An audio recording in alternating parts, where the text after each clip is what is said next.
Hey guys, I want to talk about 5 different mistakes that people make without even realizing that they're making these mistakes. So number 1 is not cycling a fish tank before you add in fish. So to cycle a fish tank, it usually takes somewhere around a month or 2 for it to be cycled all the way. And the best way to do it is through not using actual fish, just using fish food flakes or and there's many different ways you can do it without using actual fish. The problem with adding your fish in before your tank is cycled is that it, of course, can end up hurting your fish or even end up killing your fish. Number 2 is feeding the wrong type of food.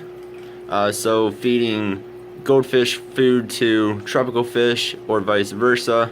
The issue with that is they just have different types of diets, and so they should be fed. Tropical fish should be fed tropical food. Goldfish should be fed goldfish food. Number 3 is not feeding your fish at all. And this mostly applies to plecostomus or other algae eaters.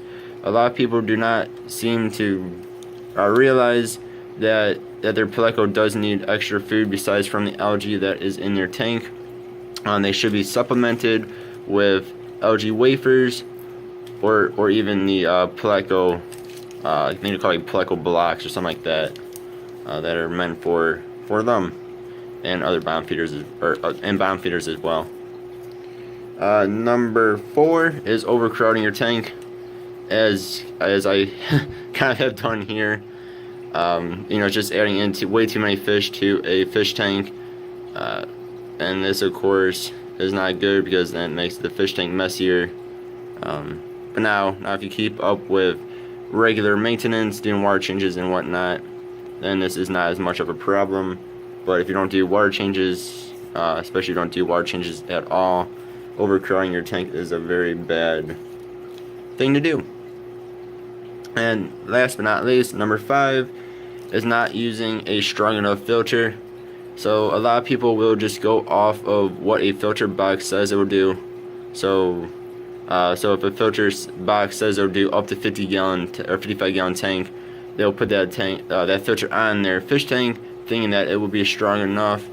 But the best thing to do is to go off of the GPH of the filter itself and try to get about around 8 to 10 times your tank's volume in gallons per hour on the filter. So for instance, this here is a 20-gallon tank.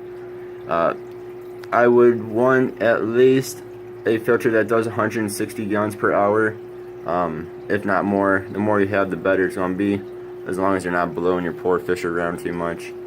And I mean, I have 2 filters on this tank here that are more than adequate.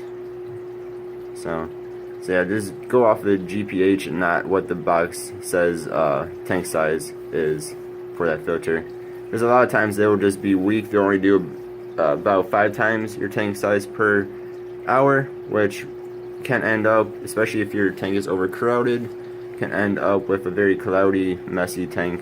So try to get about 8 to 10 times per hour. Alright, thank you guys for watching. Have a good one. See you next time. Goodbye.